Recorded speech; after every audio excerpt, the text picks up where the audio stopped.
Okay, so hi. It's like it's 2:30 in the morning. It's the wee hours of Sunday morning, and it's time. It's time to show up. And now I mentioned a couple of weeks ago that there are certain things that I'm not going to do live on camera because they're fucking boring. Like I typically don't write code on camera. I will occasionally do a quick edit or some debugging on camera, and you know, while a video or three back, I got into debugging something, and it was a bigger issue than I expected, and I ended up doing a lot of coding on camera, and that's why I don't code on camera, because it's fucking boring. Because I can't be interesting and write code at the same time. I get fixated on it. And it's the same kind of thing when I'm composing music, which is the thing that I've been working on over the course of the past few days. And today I wanted to I wanted to get something finished and say, you know, this is going to be the music that's going on behind the main menu of my game. And I was thinking that at like 8:30 this evening or last evening. And now it's 2:30. So I've been working on this for 6 hours, and I think I have 32 seconds of music that is just really basic and it's not anywhere near the finished product that I want to have. So yeah. I am going to talk a little bit about some stuff, and let me remind you to do the little YouTube dance, like, comment, subscribe, all that happy horse shit. And let me just come over here. Now, way back in the late 90s, I backed the wrong horse. There were a number of digital audio workstations that were positioning themselves to be the tool for the electronic musician. And one of them was Fruity Loops, which has become FL Studio, and everybody uses it. And another one was Making Waves, which decided it was no longer going to target musicians as its core demographic, but gamers. It was going to specifically target making music as a type of video game. So various things that didn't work in a musical sense were just ignored, and they just went, well, that's not our target market. We're not going for musicians. And I think they actually saw the writing on the wall that FL Studio, or Fruity Loops at the time, was going to take over. And in between these was this program called Orion Pro from Synapse Audio. And if we pull up the about, it's the last update on this was in 2009. And yeah, so yeah, it's a fairly old program. And anyway, I did get a fair amount of stuff done, which is to say that I got I did this, which I'm going to go ahead and play here, and you'll see what I can do in 6 hours.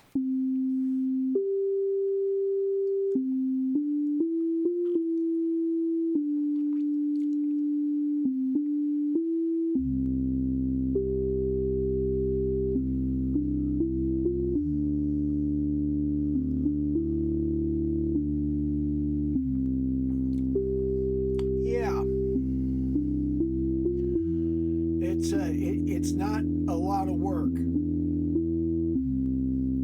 It's just kind of thinking in terms of what the timing is and how that's going to fit together.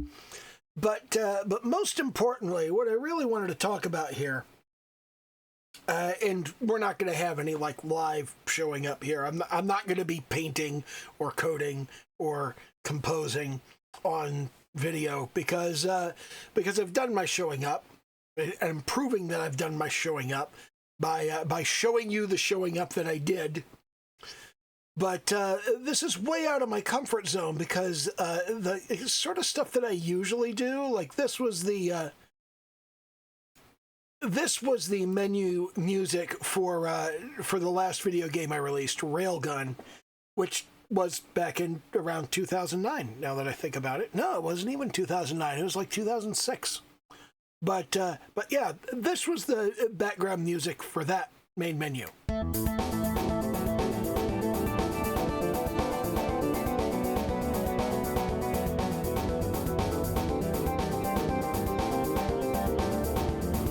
It's got a whole different feel to it. There's evolution, but there's not as much of it because, bluntly speaking, I like this kind of loopy stuff, and that was how all of the music for Railgun came out, and some of it was really cool, and other parts were not really cool. Like I really like this one.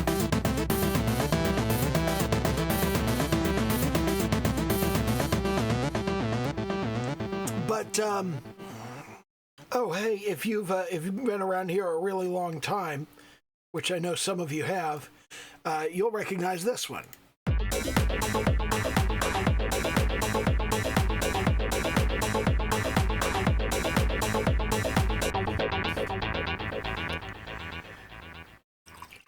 So that's the kind of stuff that I usually do. Is just this really sort of four on the floor dance music sort of thing, and to turn around and do something like this.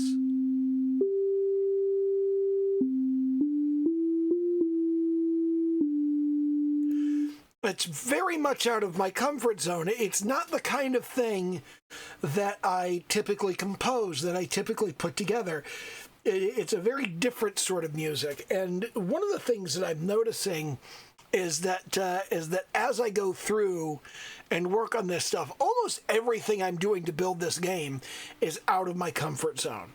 What's in my comfort zone is I'm writing code and I'm writing it in C#. I'm good at that. I've done it for a long time, okay? But working in the Godot engine, I've never done that before. Building a horde survival roguelite, I've never done that before. A lot of the structure of this game is more complex than anything that I've done before. The artwork that I'm doing, I mean art in general, just the kind of painting and line art and that sort of thing that I'm doing, out of my comfort zone. The animation of sprites, out of my comfort zone. The type of composition that I'm doing in this music, very much out of my comfort zone. Everything is just very far out of my comfort zone. It's not the sort of thing that I usually do. It's not the sort of thing that I usually work on. And getting out of your comfort zone, it is good for you, for one. And a lot of people don't do it and don't want to do it. And it's particularly abnormal for somebody my age to get out of their comfort zone on a whole bunch of shit. And one of the things that I keep thinking about is I keep going, am I way out of my depth here? And the answer is no. I'm not way out of my depth. It doesn't matter how deep the water is because you're only using the top of it anyway. So you know, I'm going to swim through this. I'm going to get from point A to point B. The only question is how long is it going to take me, because I'm not comfortable with how I have to get there. I'm not comfortable with getting there in the first place. And there's resistance. There's a great deal of resistance. Stephen Pressfield wrote a great book about that, about resistance. I don't remember which one it was. Was it The War of Art? Stephen Pressfield isn't the guy that wrote Save the Cat, is he? That was a different guy. There was something called Do the Work. But Pressfield wrote various books about just go out there and do the shit. Just get the fucking thing done. And obviously there's the Cult of Done, and there's the Gap that the little speech Ira Glass gave, and there's the Holstein Manifesto and all of those sorts of things. All of this motivational horse shit that you always run into all the time. I mean, it's out there. You know, you encounter it. It's a thing that you run into. And there's nothing wrong with motivational horse shit. People go, motivation doesn't last. Well, yeah, neither do showers. That's why we recommend taking them every day. Not that I shower every day. Lucky to shower once a week. I get bound up in shit. I don't pay attention. But getting out of your comfort zone is simultaneously a good thing in that it leads you into things that you've never done before.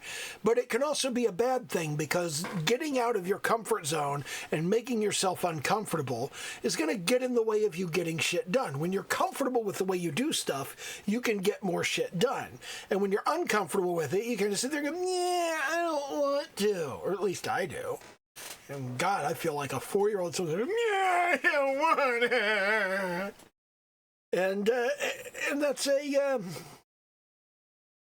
that's the kind of double-edged sword of everything, is that there are things that you want to spend your time doing, and there are things that you don't want to spend your time doing. And occasionally I hit things that are mildly depressing, like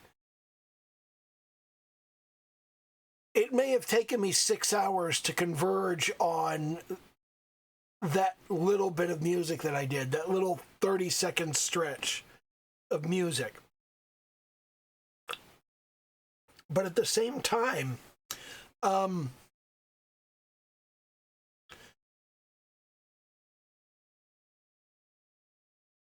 can get so absorbed in doing certain things. When I write code, I really get into that flow state, and I just fall into it, and I can just go and go and go.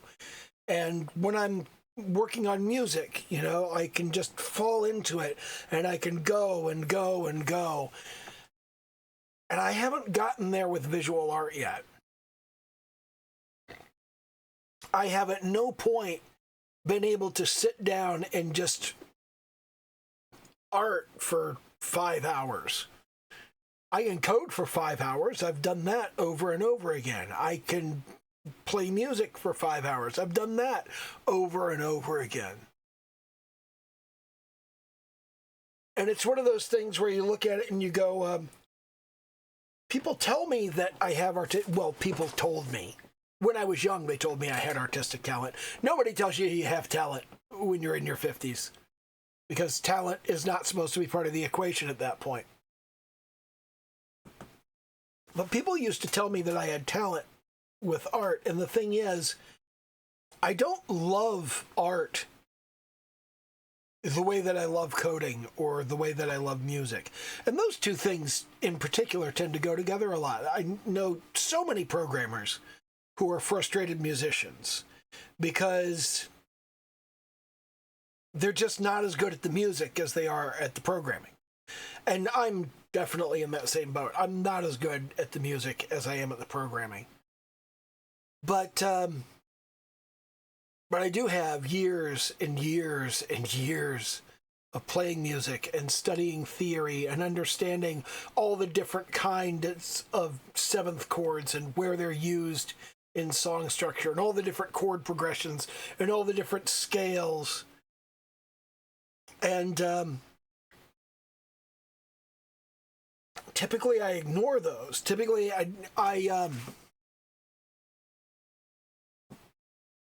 I grew up right around the time that hip-hop was becoming a big thing, and heavy metal was really starting to come into its own. I mean, heavy metal started in the 1960s with Black Sabbath, really. Black Sabbath created the sound of heavy metal. But But it really started to evolve in the late 70s and early 80s. I was a huge Alice Cooper fan in the late 70s and early 80s.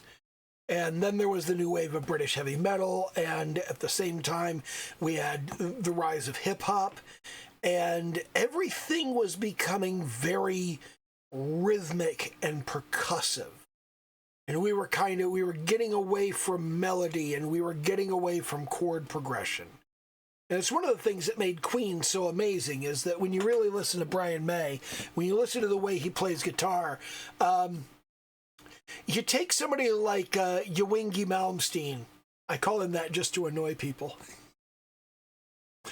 But you take Yngwie Malmsteen and you listen to the way that he plays guitar, and he's very technical, and he's very precise, and he's very fast, and the man can shred. It's unbelievable. But he plays back and forth across scales. That's what he does. He arpeggiates up and down scales. And when you go to somebody like Brian May doesn't arpeggiate across a scale. He arpeggiates across a chord, across an extended chord that goes through. He'll do, your chord to begin with is typically the first, the third, or the fourth. Or is it the third or the fourth? Yeah, it's the third or the fourth. And, well, it's the minor third or the major third. It's 3 or 4 frets. Is what it is, but it's the first, the third, and the fifth is the thing that goes into the chord, okay? And he'll go beyond that. He'll go beyond that into the octave and into the 11th and into the 14th and the 13th, and he does all of this extended stuff where he plays across this ridiculously large range. And he's not arpeggiating across just a scale. He's not doing something in Hungarian minor, for example. He's taking the individual chord progressions and he's going over them in a very different and much more melodic and harmonious way. And that's what was interesting to him. So you listen to, in particular,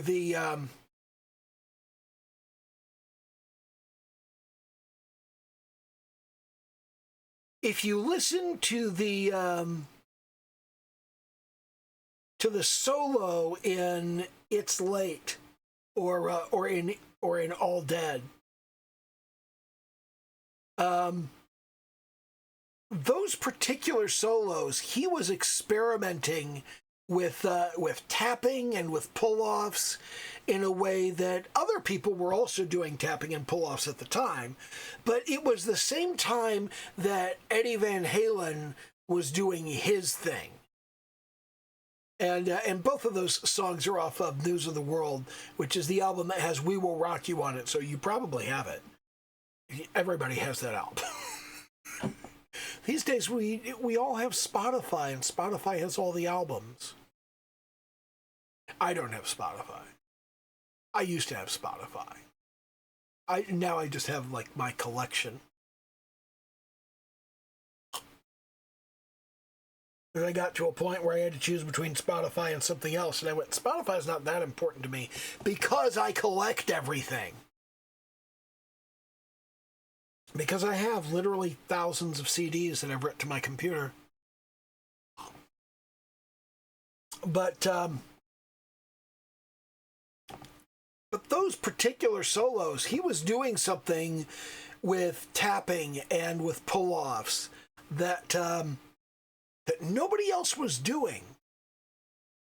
And he said in an interview once, he said, I was experimenting with it, and I was doing something with tapping, and then Eddie Van Halen did the thing he was doing with tapping, and I just stopped messing with it. And I just kind of sat there and I went, that is Brian May, one of the most innovative and inventive guitarists of all rock and roll history, saying, well, I thought somebody else did it better. so I stopped doing it. And I thought that was really, really immensely sad. And it goes with the age he was at the time. He was still in his 20s. He was still fairly young. And being fairly young, you go, well, I'm gonna do my thing, and then somebody else does your thing, but they do it different. And you think, well, they did it better. And you look at everybody else's opinion, and everybody else is going, yeah, that's better. And you're like, well, I guess that's not my thing. I guess I need a different thing. I don't think that's really productive. I don't think you should do that. I don't think you should look at the thing you're doing and say, well, somebody else is doing it better. Somebody else is doing it different. People like it better when you do it that way. I don't think you should look at that and say, I should stop doing it my way.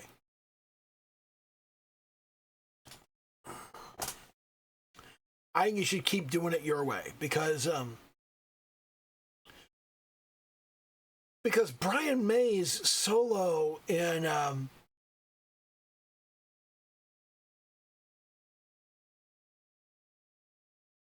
I don't remember which song it is. It's either All Dead or It's Late. And the way that he used a combination of tapping and bending that sounds really, really cool. And for copyright reasons, I can't play it on this video. And for skill reasons, I can't just pick up my guitar and show you what I'm talking about. Man, it would be nice if I was good enough at playing that I could that I could just show you what I'm talking about. I need another rum and coke. I will hit pause, and I will try and figure out what my point is before I get back. Okay. We are here. We have arrived. Hooray. All right. Got myself another rum and coke here. So, comfort zones and differences. When you do something you've never done before, and you don't look at how someone else is doing it, you can do weird, original things. And I think that's a fun thing to do. I think it should be encouraged. I remember in music class when I was in middle school, there was a music class, and we were learning guitar. Well, most of us were learning guitar. I'm left-handed. They did not have a left-handed guitar, so they were like, "No, play right-handed." So I had to try and play right-handed, and I knew a little guitar, but I was fumbling around and being really awkward, and nobody else was. And one of the kids in class took a comb out of his pocket. This was in the 80s. A lot of people actually carried like combs and whatnot. They had hair care on the mind all the time. And he held his comb on the strings of the guitar, and he discovered that he could slide it up and down to alter the pitch of the string. And he said, hey, cool, check this out. And he was showing the music teacher, and the music teacher said, "Oh, wow, you've just reinvented the slide," in the most patronizing, condescending tone of voice ever. And I remember, even at that age, even I was like 12 or 13 years old. And even at that age, I went, this kid has just discovered something really cool. He has just started to engage with the subject matter in a way that could be infectious. You may have just gotten him to go, oh, wow, this is really cool. I want to do more of this. But instead, you ridiculed him in front of everybody. And you told him what amounts to, you should probably never pick up a guitar again. Music isn't for you. You're stupid. You do things that other people have already done and you think they're cool. And I remember thinking that that particular teacher was not a very good teacher. There were a couple of teachers I had, and they were frequently teachers that I liked and that liked me. Mrs. Pickering was the teacher who told the guy, "Oh, great, you invented the slide, dumbass." And I got along real well with Miss Pickering, because Miss Pickering thought it was really, really cool that people were starting to use a turntable as a musical instrument. So that was really neat. That was a thing that I could talk to her about and that I could show her, and she would go, I have this immediate negative response to that, because I have all these memories of the sound of a record making that noise. That's a bad thing. That means something bad is happening. But it's not damaging the equipment. It's not damaging the record. It's just making a sound. It's designed to make the sound. And I didn't have the heart to tell her that it was damaging the equipment and that we were wearing out the needle way faster than we needed to. But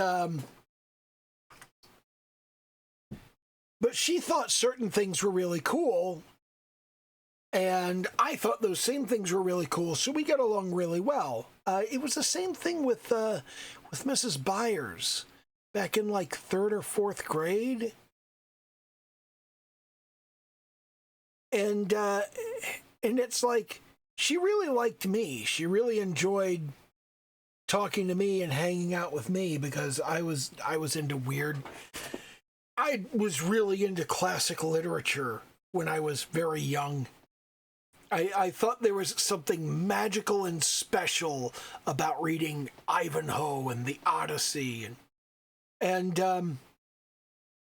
there's really not. They're just stories. But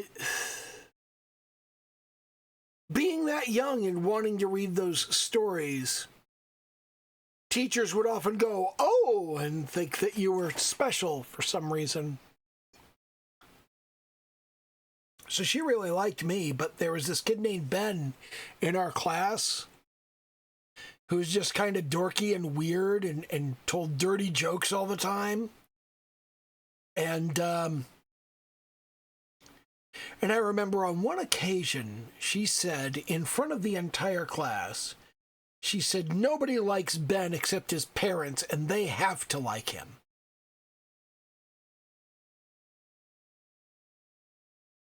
And I occasionally look back on that and I think, that is a horrible thing to say about a child. Like, we're talking about 9 and 10-year-old kids, and you're like, nobody likes that kid. That kid? Fuck that kid. Nobody likes him. That's not a good thing for a teacher to do.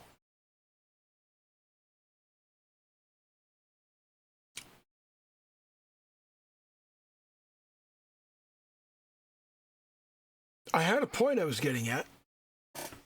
I don't remember what it was. It can't be very important or I wouldn't have forgotten it. Oh, I remember. I'm radioactive.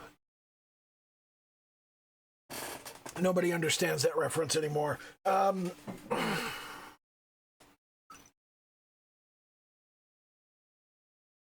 yeah. Being different and being new. And teachers.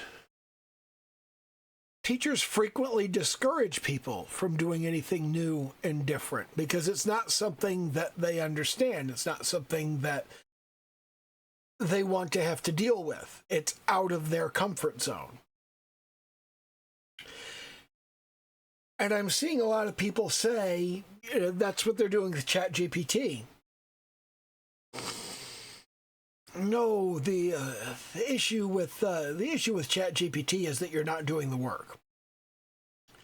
And the point is not for the work to be done. It's for you to do the work and learn what you need to learn to do the work.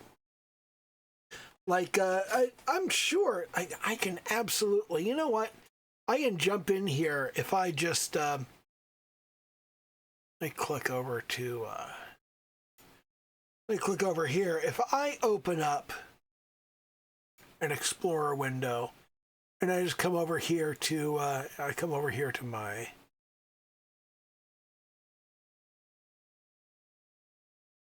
all right, if I come over to my PC and I jump into user data, I think it is, into the archive, and I jump down here into stock, come down to music. Oh, no, wait, that's a different thing. Samples. I jump into samples, and I can jump into Jenny Culp's directory, and I can just go, yeah, here's some music.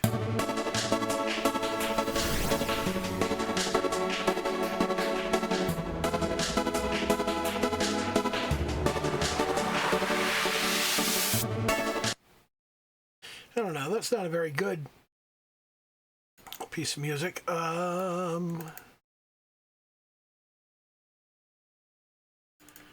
Let's see, let's jump in here. Lively Jungle. How about logical progression?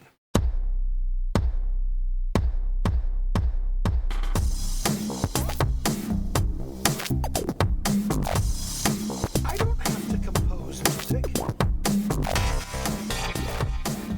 Turn that down. I don't have to compose music. I have licensed music that I can use in my work. Why am I composing music? Why am I bothering? Well, the reason I'm bothering is that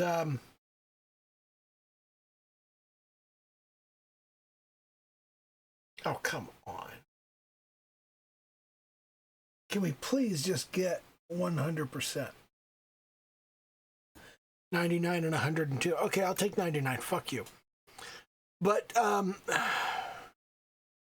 why don't I just use some of this stuff I've already got? Why do I go out of my comfort zone? Why do I try to make stuff? Why do I spend hours and hours and hours fucking with stuff and going, yeah, I need to make a I need to make an appropriate patch to start from. Here's the Wasp 5 synth. This is the basic. This is the basic synth.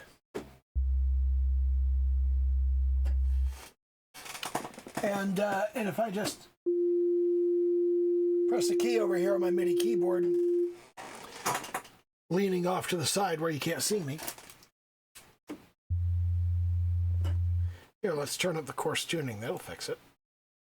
Let's turn it up 3 octaves.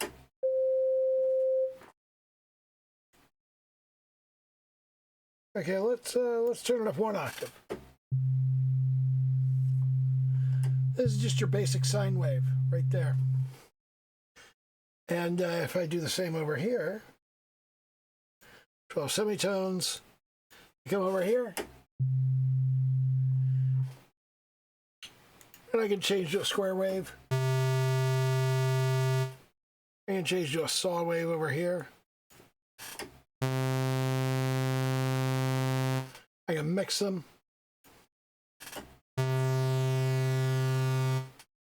And put this one back to a sine wave, and I can put this one up to the saw wave.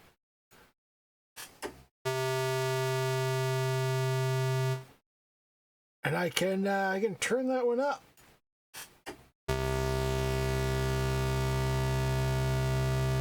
I got my 3 oscillators working together.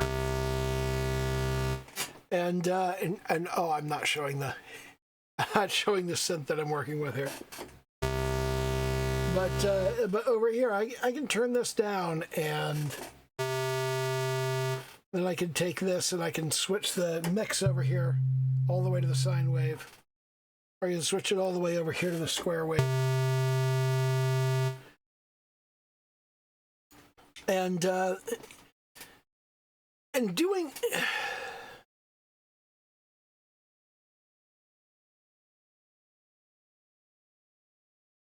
this stuff all the way from the beginning and actually jumping in and working with it, actually working with all of the confusing elements of a truly hardcore analog synth.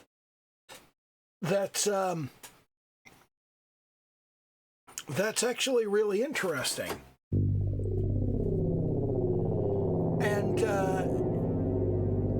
when you do stuff like this, it teaches you a lot more than just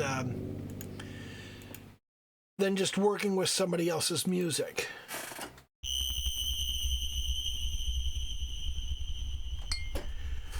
And it's much more interesting to go all the way from scratch and to work with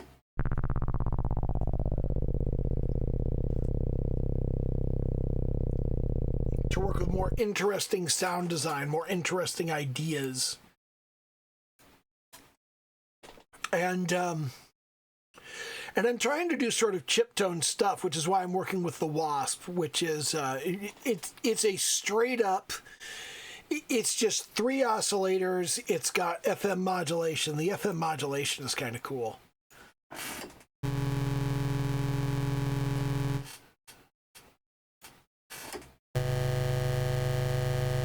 It has a ring modulator. And if you turn the FM all the way down,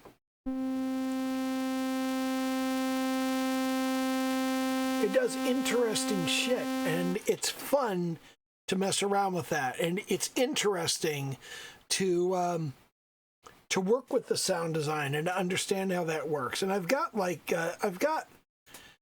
the more complicated stuff. I've got the wavetable synth over here, which can do all kinds of interesting stuff. And I've got the Ultran. I really like the Ultran. The Ultran is fun. That does some good bass lines. Reminds me a lot of working on my old Juno 106. But working from the basics, because I'm working with the Wasp, which is just your basic. I mean, it's sine waves and square waves and triangle waves and all of the basic elements of chiptunes, and then I'm trying to apply to all of that the music theory that I've worked with, and I've got this other stuff that I've done, like don't see the changes of that. I've got all this other stuff.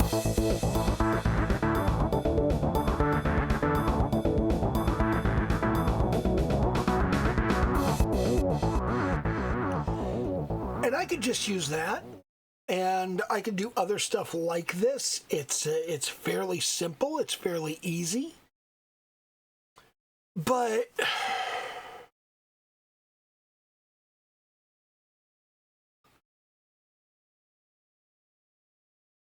I prefer trying to do something that kind of fits in that old 8-bit Nintendo era. I prefer working with the concept. I have this experience in mind.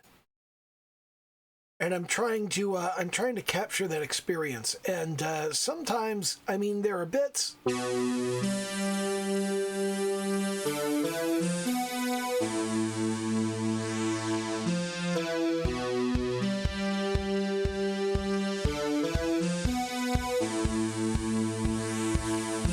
This isn't awful. It's just too aggressive for the main menu, you know?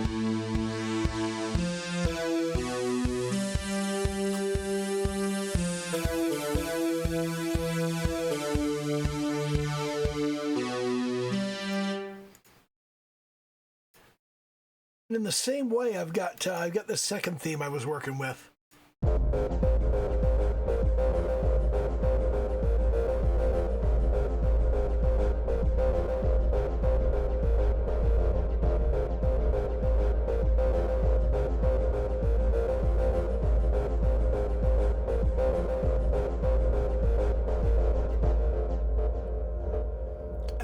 And that fits into the realm of what I was working with before, but it doesn't really fit what I want to do with this particular game. And I've got like old stuff that I've put together.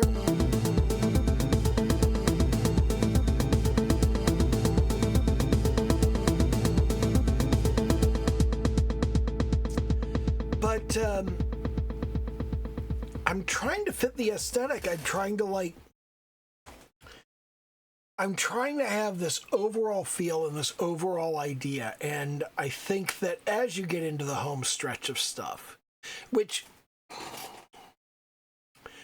I'm not really in the home stretch, but it feels like I'm in the home stretch. I have a game that's fun to play, and because I have a game that's fun to play, it's easy to think, ooh, I could release this, and to go, oh, I have this checklist of stuff. Well, let me just fast as I can. And that's not the way you want to do it. You want to take the time. You want to put in the extra effort. Well, typically. And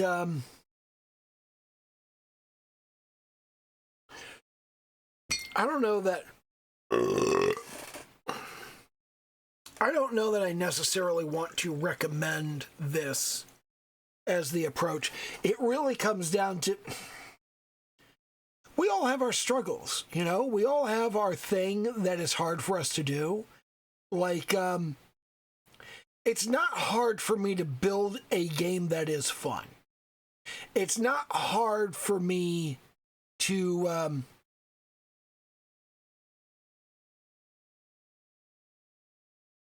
it's not hard for me to put something out there and go, hey, everybody, look at this shit that I did.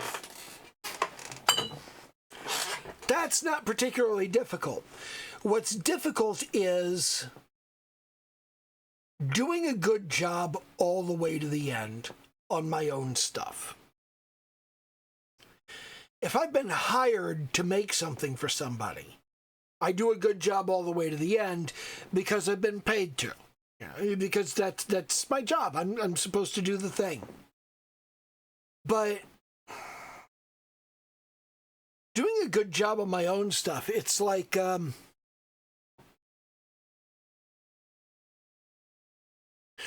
don't have a promise that I've made to anybody. I don't have a commitment. I don't have an obligation. And because of that, I'm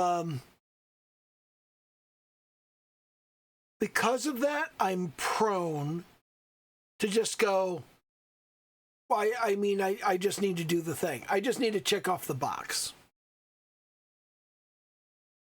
And I keep having to remind myself that really what I'm doing here is I am hiring myself to do this work. Like, I may not be paying myself to do this work, but I am giving up paying work that I could be doing so I could do this. Theoretically, anyway. It's not like anybody's jumping up to pay me. I haven't done that for 15 years. Because you know what they do with engineers when they turn 40? They take them out and shoot them.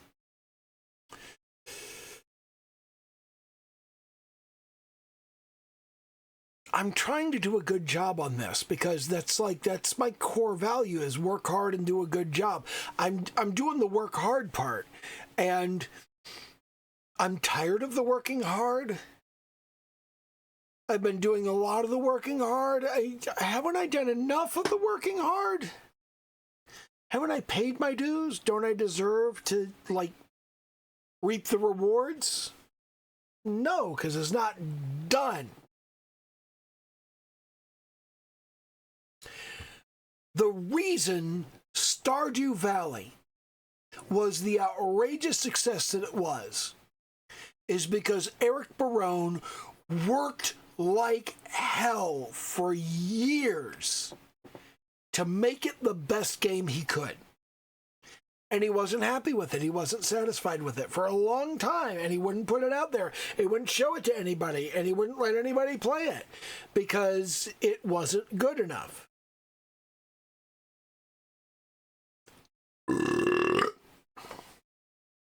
And I think a lot of people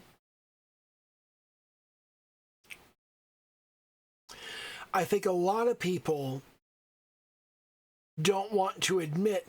I mean, there's good enough for me and there's good enough for the public. Okay? It's just like, I'm very happy that I made any music at all in a chiptune aesthetic. It's only 30 seconds, but hey, I did a thing. It's really cool.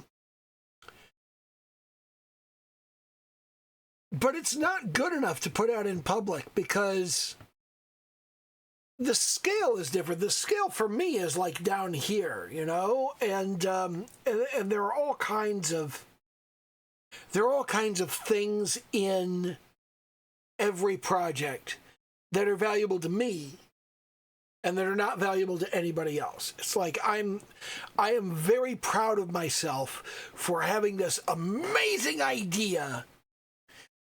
What if the enemy could collect experience? That's a great idea. And what if experience was hit points? Oh, that's an even better idea. Oh, you put those together. That idea is fantastic. It really is. That's great. That works really, really well.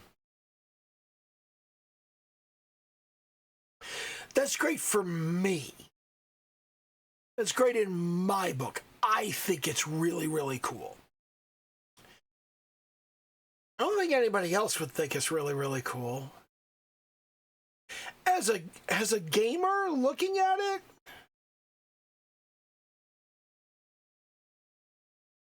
it kind of sucks. It kind of sucks because it makes my game more difficult, but it doesn't make my game more interesting. I think it makes the game more interesting because I'm writing the code. It makes the code that I'm writing more interesting, but it hasn't made the game more interesting yet.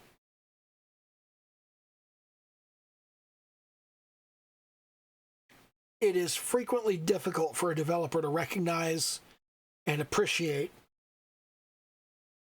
that while the thing you've added is really, really cool for you and really, really interesting for you, it is neither cool nor interesting for the player. I kind of got smacked in the face with this because I was talking about the different aspects of the game with a potential future player. And what excited them was not the enemy can pick up experience, or the enemy becomes tougher when they pick up experience, or you're competing with the enemy to get the experience first, or you can lose capability when the enemy hits you. None of that was interesting to them. What was interesting to them was the playfield is infinite. There's no invisible wall holding you back. They really liked that aspect of it. I need to make that more interesting. I need to concentrate on that. Like one of the things about the game as it stands right now is when the enemy drops experience, it stays where it is. We don't really have a looping playfield so much as we have an infinite playfield. It appears to loop, but it's really just infinite. Because if you run to the left forever, like from the beginning of the game to the end, you'll move farther and farther to the left. You'll never actually loop around and find the experience that was dropped in the area that you left behind. It's just way off to the right where you can't get it.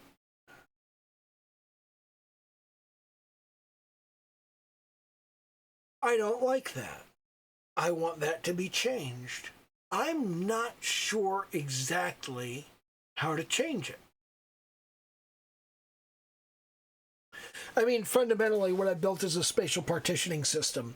And I should just, what I really need to do is when everything is dropped, I need to drop it as a child of the area of the playfield that it's technically located in. And that way, when that area of the playfield is swapped, when it is moved from this side over to this side, the thing that got dropped will move with it, so you can wrap around. But that's a thing that needs to be checked every time something moves.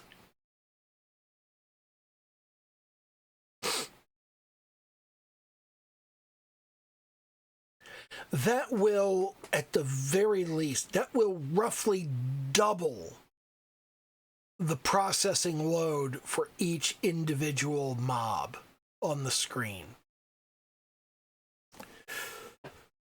So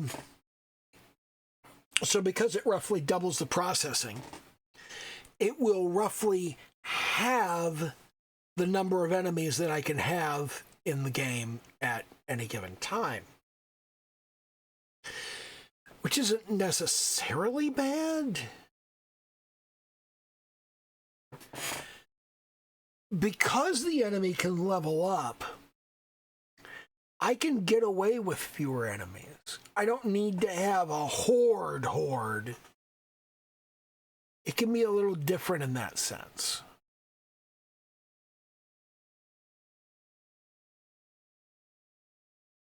I got so many things I need to implement. I got so many things I need to think about, so many things I need to consider.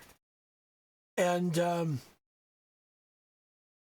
I think the big takeaway from that, the big takeaway from the question of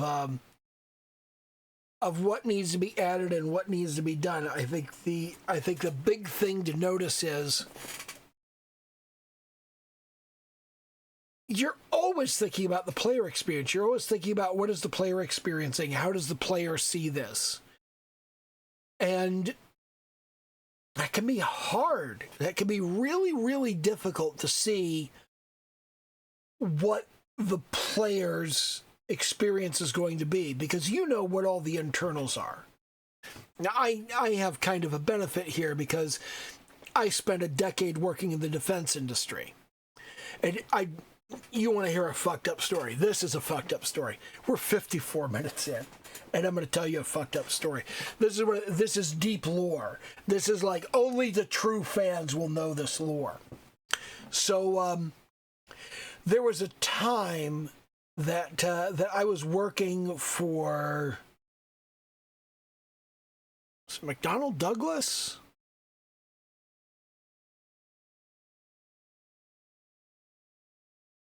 No, it wasn't McDonnell Douglas. It was Martin Marietta before the merger. So I was working at Martin Marietta, and I was on two projects. And one of the projects was a classified project with client A. The other project was a classified project with client B. Now here's the fun part. These projects had to interface with one another. But because they were classified, we could not discuss client A's project with client B, and we could not discuss client B's project with client A. Now, when I say client A and client B, I'm talking about agencies of the United States government. I can't say which ones. I mean, this is declassified now. Theoretically, I could, but I have a mental block on that. I don't want to talk about it. I'm not supposed to talk about that. It's not a useful thing. It's like there's one part of the government over here that's doing a thing. There's another part of the government over here that's doing a thing. The two things need to work together. But neither part of the government can know anything about that thing. So I had to go into meetings with client A, and I needed to say, okay, here's the stuff that we don't know about client B, and we need to make our best guess. We need to design under the assumption that client B is going to do X, Y, or Z. And then I would go to client B, and I would go, okay, we need to interface with client A, but we don't know what client A is doing. So we need to make assumptions, but we don't know what's actually going to happen. Meanwhile, clients A and B both understand that we're going to make these decisions, we're going to make these choices, and at some point, a third party, like even beyond a third party, it is at this point a fifth party, is going to be hired to write the bridge that goes between client A's project and client B's project. And they're not going to know what either project is. They have to write this bridge knowing that client A's project does something and it has these exposed interfaces, and client B's project does something and has these exposed interfaces, and knowing only the exposed interfaces, we need to build a bridge between the two projects, and that's the way that it typically works. In this particular case, for hysterical reasons, I was on all three projects. I was on the project with client A, defining what the interface was on their end. I was on the project with client B, defining what the interface was on their end.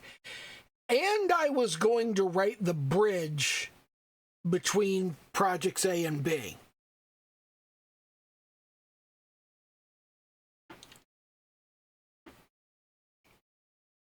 The frustration and the difficulty in this situation is you need to go from a meeting with client A to a meeting with client B, and client B is going to go, I wonder what they're going to do about these things that you were just in a meeting talking about.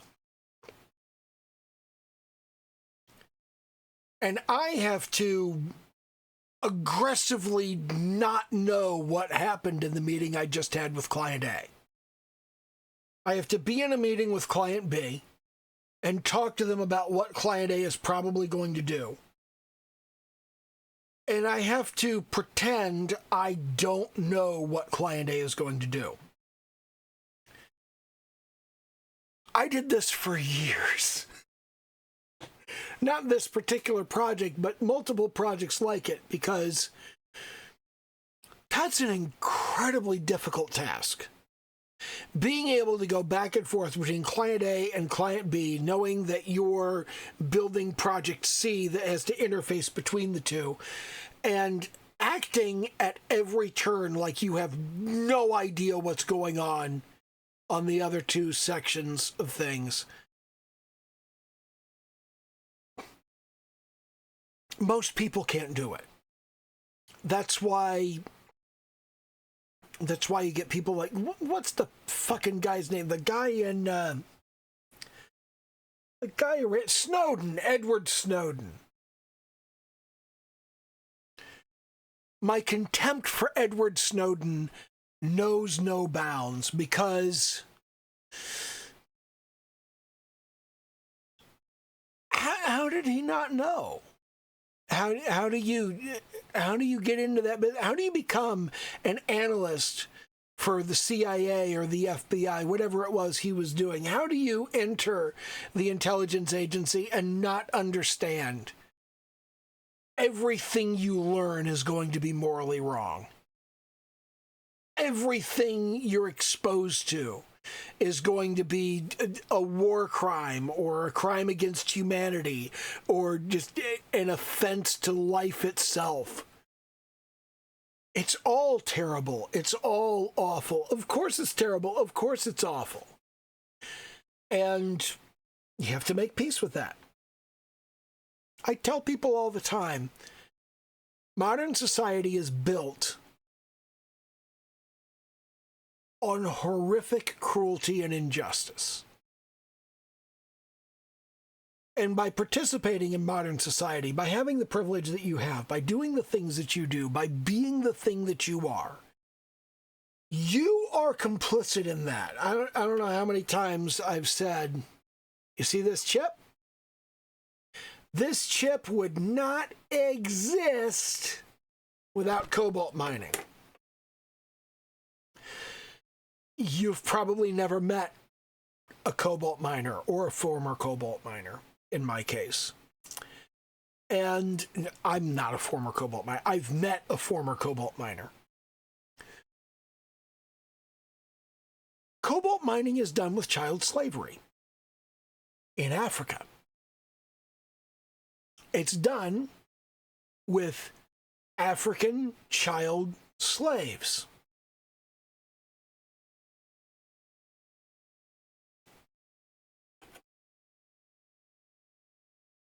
You wouldn't have your phone without it. You wouldn't have your computer without it. You wouldn't have any of the microchips in modern society without cobalt. And we don't have enough cobalt. The vast majority of cobalt in the world comes from copper mining. We mine copper in an industrial process. There's nothing particularly cruel about it except that, it's mining. We're raping and pillaging the earth. Cobalt is a waste product of copper mining, which it turns out is very useful in the production of silicon integrated circuits. But because we don't have enough of it, because we can't possibly have enough of it, because we need so many integrated circuits, that there's just not enough cobalt coming out of the planet to support it.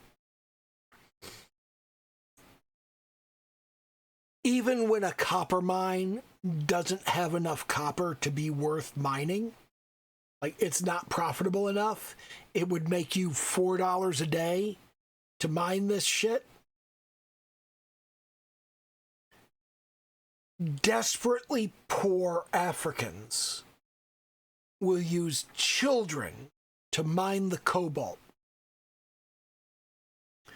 because they need the $4 a day. And they use child slavery because that's what you can do on $4 a day. There's no OSHA for this. There are inspections in the better parts of the country. There aren't any in the Republic of the Congo. Okay? But in Nigeria there are inspections. And when there are inspections, you bribe the inspector. Which means in Nigeria, as opposed to the Congo, you need more child slaves. Because you need to make $6 a day to afford the bribe. Mm-hmm.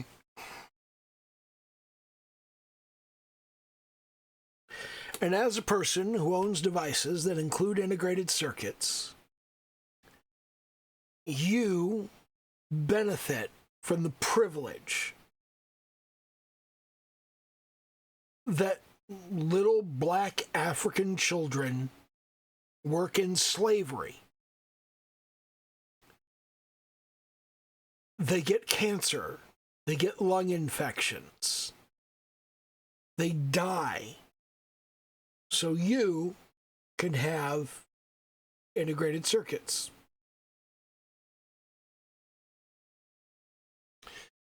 I mean, 90-some% of the integrated circuits probably don't have any cobalt that came from an operation like that. But the rest do, like a little, like at least some, like a bit. There's a bit. And you don't know. And because you don't know, you must assume that any integrated circuit you have used some amount of child slavery to exist. And you benefit from that child slavery. You are complicit in the operation that enslaves those children. Just a bit.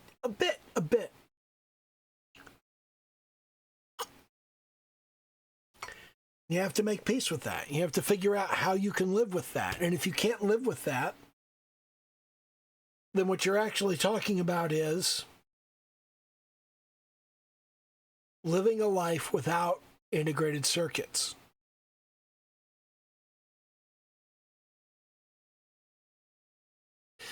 Basically a regression to pre-industrial society. You don't want to do that. Nobody wants to do that. Nobody's going to do that. Even if you live off the grid, you don't want to work with no integrated circuits.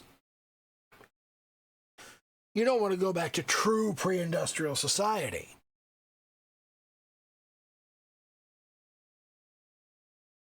And as far as I'm concerned, once you cross that line, once you decide it's okay for one person to die so you can have an integrated circuit. Once you decide it's okay for one person to die so you can have this chip, you've decided that death is a fair price, that people can die for your convenience, for your comfort.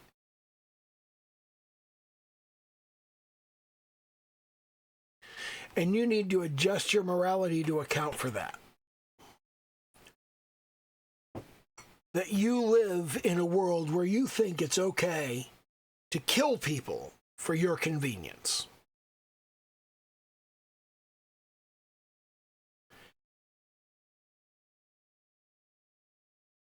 That's a tough pill to swallow. It really is.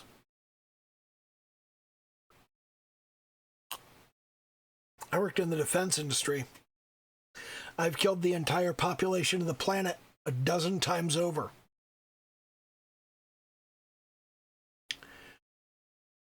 Doesn't bother me anymore that people die for my convenience. I've made peace with that.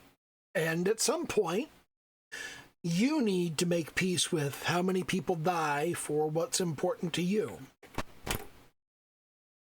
How many people are you complicit in their deaths? Millions, like it or not.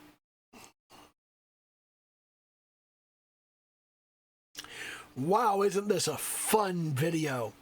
Aren't you enjoying yourself? I sure as hell am. But,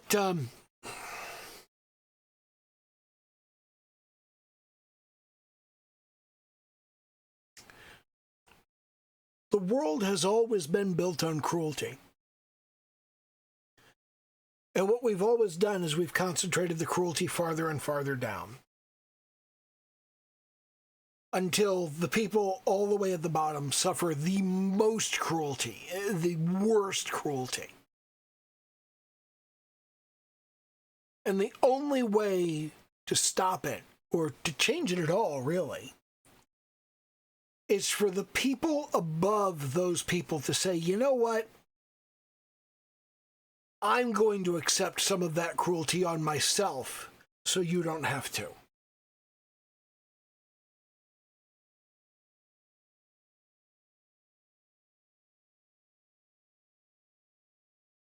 Nobody wants to do that. That's the real problem. Everybody operates under this fundamental presumption that you can live a life free of suffering. But you can't. There's an irreducible proportion of suffering in modern life. And if you're not doing the suffering, somebody else is doing it. Somebody else is suffering for your benefit.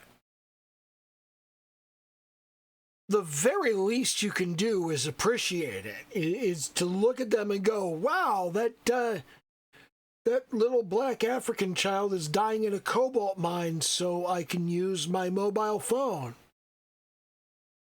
Thanks, little black African child.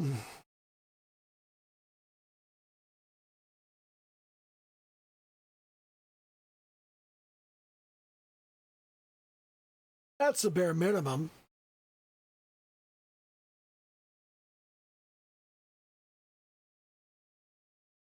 You might think to yourself that that nobody deserves that nobody, no child deserves that no African deserves that no black African child deserves that nobody on this planet deserves that. And you're right. Nobody on this planet deserves that. The reason we are where we are is almost entirely luck. You're not better than those children. You just happen to have been born within the right set of invisible lines that we made up to put on this planet. You happen to be old enough and white enough and not African enough that this isn't your life. And that's pure fucking luck.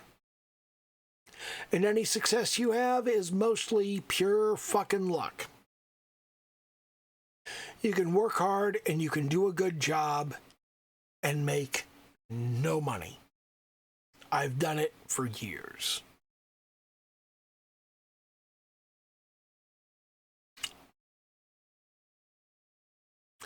You don't work hard and do a good job because of the money.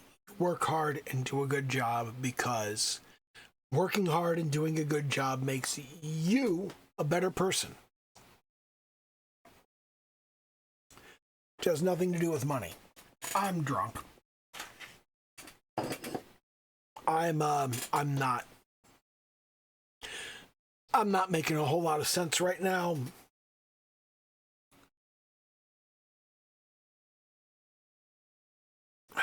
I need to shut this whole thing down and go to bed. Thank you for showing up. I appreciate every last one of you. And as always, do the little YouTube dance, like, comment, subscribe, all that happy horse shit. But yeah, that's about it. So, you know. Okay, bye.